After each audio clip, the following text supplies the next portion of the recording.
Iba't ibang penitensya at tradisyon sa Semana Santa isinagawa ng mga deboto sa iba't ibang lugar sa Hilaga at Gitnang Luzon. May ulat si Jewel Fernandez.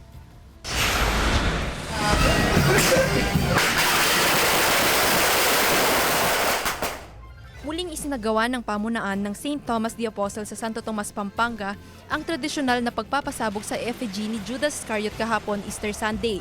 Nakapalibot dito ang 7 deadly sins na sumisimbolo sa makahinaang nais iwan ng sambayanan. Paliwanag ng simbahan, ang ritual ay simbolo ng pagtalikod sa kasalanan at paglayo sa lumang sarili upang magsimula ng panibagong buhay. Sa bayan ng Guagua, kakaiba naman ang paraan ng pagsalubong sa Easter Sunday ng Immaculate Conception Parish Church. Dito, isang batang nagbihis bilang anghel ang tila lumilipad upang alisin ang itim na belo ni Inang Maria dahil sa muling pagkabuhay ni Jesus. Hindi naging hadlang sa mga debotong Katoliko ang matinding sikat ng araw para sa kanilang panata noong Biyernes Santo sa Nueva Ecija. Hirap man sa bigat ng kanilang pasan na krus, ay patuloy pa rin sa paglakad para marating ang simbahan. Bahagi ng kanilang panata ang pagluhod at pagdapa sa kalsada sa harap ng simbahan para manalangin at humingi ng kapatawaran sa mga kasalanan.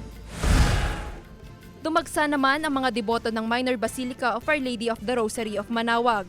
Ang ilan sa mga deboto nag-alay lakad patungo sa simbahan.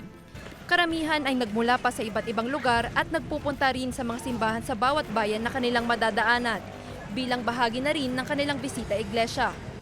Ang pagsasagawa ng alay lakad ay kanilang panata na simpleng sakripisyo umano kung ikukumpara sa ginawa ng Panginoon nang tubusin ang kasalanan ng sanlibutan. Nanguna naman ang mga bata sa Lawag City sa pagdiriwang ng Linggo ng Pagkabuhay. Iprinosisyon ang mga imahen papunta sa simbahan kung saan nagkasalubong ang imahen ni Jesus at Maria. Nagbihis anghel naman ang mga bata na panay ang pag-awit. Jewel Fernandez, One North Central Luzon.